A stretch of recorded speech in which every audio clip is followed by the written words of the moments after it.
जहर की पुड़िया। बहू ने अपने सास को जहर दे दिया, फिर जो हुआ वो सुनकर आप रो दोगे। ममता के माता पिता की इच्छा थी कि बेटी की शादी किसी छोटे और संपन्न परिवार में हो। आखिर माँ बाप की इकलौती बेटी जो थी, और कौन माँ बाप अपनी बेटी की खुशी नहीं चाहता। ममता और ममता की माँ का भी यही मानना था कि छोटे परिवार में ज़्यादा खुशहाली रहती है, कामकाज कम करने पड़ते हैं, खाना भी कम ही बनाना पड़ता है, वगैरह वगैरह। काफ़ी देखने ताकने के बाद आखिर एक रिश्ता मिल ही गया। परिवार बहुत ही छोटा था, इतना छोटा कि परिवार में सिर्फ 2 ही सदस्य थे।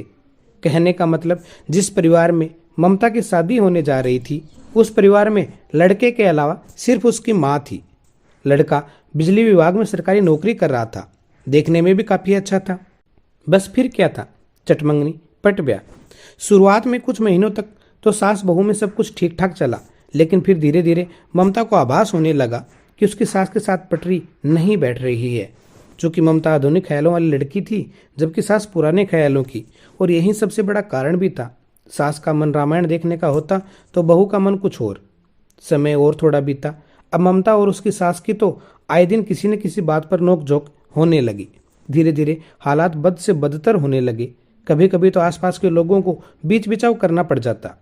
ममता को अब अपनी सास से पूरी तरह नफरत हो चुकी थी। अब वह किसी भी तरीके से सास से छुटकारा पाना चाहती थी। एक दिन जब ममता का अपनी सास से झगड़ा हुआ और पति भी अपनी माँ का पक्ष लेने लगा, तो वह नाराज होकर अपने मायके चली आई। गीता के पिता आयुर्वेद के डॉक्टर थे। ममता ने रो रो कर अपनी व्यथा पिता को सुनाई और बोली, आप मुझे कोई ऐसी जहरीली दवा दे दीजिए जो मैं जाकर उस बुढ़िया को पिला दूं और वह तुरंत मर जाए, नहीं तो मैं अब ससुराल नहीं जाऊंगी। बेटे का दुख समझते हुए पिता ने ममता के सर पर प्यार से हाथ फेरते हुए कहा, बेटी, अगर तुम अपने सास को जहर खिलाकर मार दोगी तो तुम्हें पुलिस पकड़ कर ले जाएगी, और साथ ही मुझे भी, क्योंकि वो जहर मैं तुम्हें दूंगा। इसलिए ऐसा करना ठीक नहीं होगा। लेकिन ममता जिद पर अड़ गई और बोली, आपको मुझे जहर देना ही होगा। अगर आप नहीं दोगे तो मैं कहीं और से लेकर आऊंगी। अब मैं किसी भी कीमत पर उसका मुंह देखना नहीं चाहती। कुछ सोचकर पिता बोले, ठीक है, जैसी तुम्हारी मर्जी, लेकिन मैं तुम्हें जेल जाते हुए भी नहीं देख सकता। इसलिए जैसे मैं कहूँ वैसे तुम्हें करना होगा। मंजूर हो तो बोलो। क्या करना होगा? ममता ने पूछा।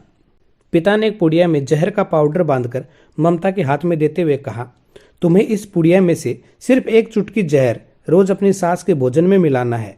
कम मात्रा होने से वह एकदम से नहीं मरेगी, बल्कि धीरे धीरे आंतरिक रूप से कमजोर होकर अगले 5-6 महीनों में मर जाएगी, और लोग समझेंगे कि वह स्वाभाविक मौत मर गई।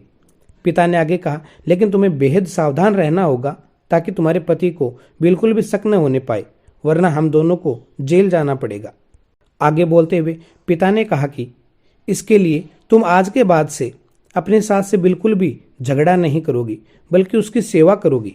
यदि वह तुम पर कोई टीका टिप्पणी करती भी है तो तुम चुपचाप सुन लोगी, बिल्कुल भी प्रत्युत्तर नहीं दोगी।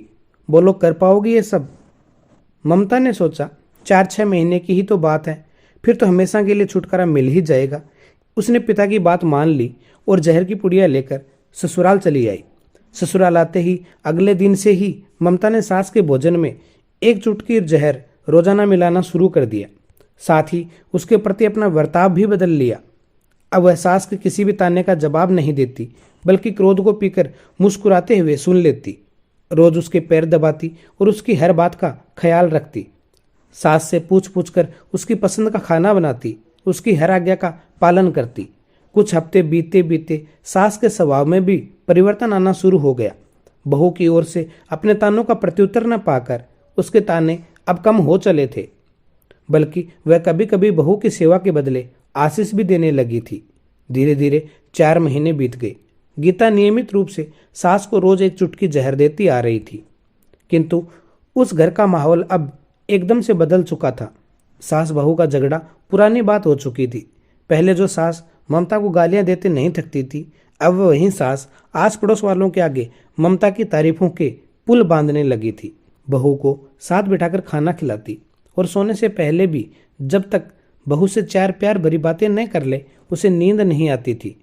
6ठा महीना आते आते ममता को लगने लगा कि उसकी सास उसे बिल्कुल अपनी बेटी की तरह मानने लगी है। उसे भी अपनी सास में माँ की छवि नजर आने लगी थी। जब वह सोचती कि उसके दिए गए जहर से उसकी सास कुछ ही दिनों में मर जाएगी तो वह परेशान हो जाती थी। इसी व्याकुलता में एक दिन वह अपने पिता के घर दोबारा जा पहुंची और बोली, पिताजी, मुझे उस जहर के असर को खत्म करने की दवा दीजिए, क्योंकि अब मैं अपनी सास को मारना नहीं चाहती। वो बहुत अच्छी है और अब मैं उन्हें अपनी माँ की तरह चाहने लगी हूँ। पिता ठाका मारकर हंस पड़े और बोले, जहर? कैसा जहर? मैंने तो तुम्हें जहर के नाम पर हाजमे का चूर्ण दिया था। दोस्तों, आजकल के कुछ माँ बाप अपनी औलाद के मोह में बेटी के बसे बसाए घर को उजाड़ देते हैं। बेटी अगर ससुराल में दुखी है तो जरूरी नहीं है कि इसका कारण सिर्फ ससुराल वाले ही हो। दुख की वजह तलाशें, ना कि केवल बेटी की ही बात सच मान लें। ऐसा न हो कि आगे जाकर कुछ गलत हो और उसके जिम्मेदार माँ बाप हों। बेटी को सही रास्ता दिखाएं, माँ बाप का पूर्ण फर्ज अदा करें। आशा करते हैं कि आपको कहानी पसंद आई होगी। वीडियो को लाइक करें, शेयर करें। अगर आप चैनल पर नए हैं तो चैनल को सब्सक्राइब जरूर करें।